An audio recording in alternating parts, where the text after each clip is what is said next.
The grouping of communicating effectively holds two competencies. One is actively listening, and the other is evoking awareness. So we're going to look at the first one today, listens actively.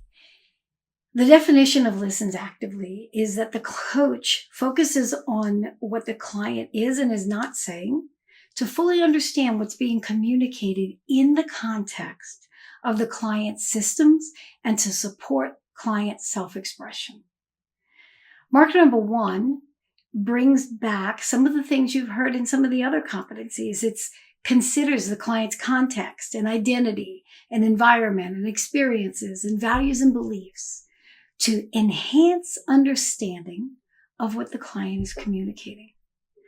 So you, as the coach, are bringing in to your world what they are saying and using that context, that wider system, to be able to listen to what the client's saying and to be able to understand enough of it to ask the questions that need to be asked.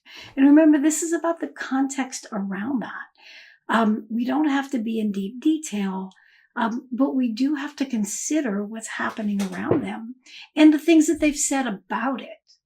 Right? We don't have to go out and research and understand everything about their world, but when they bring those things in, we need to use that to enhance what we're hearing and put those pieces together so that we can get the bigger story that the client is trying to communicate.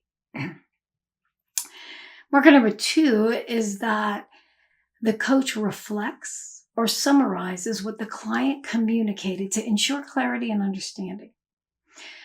So this is one that's interesting. Right? It says the coach reflects, so reflects back to the client or summarizes what the client's communicating. Let me tell you what this does not mean. It doesn't mean that you should tell the client what they just told you. That's frustrating, it's unhelpful, and it wastes time. The client knows what they just said.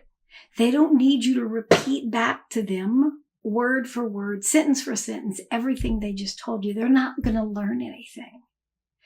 What this competency is saying is to reflect back to the client what you heard, what the essence of what you heard was, what you heard behind the words, the emotion that you heard, the beliefs that you heard, the thoughts that you heard. Right?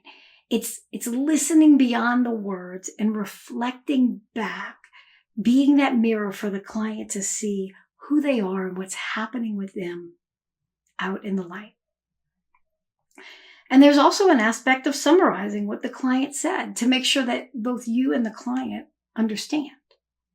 Right? But when you're summarizing, don't give an entire breakdown of everything they said. Summarize it like in one or two sentences tops. Instead of using whole sentences, use one word. I heard you say apple, orange, and banana. Is that correct? Right? Did I hear that correctly? Or even I heard you say apple, orange, and banana.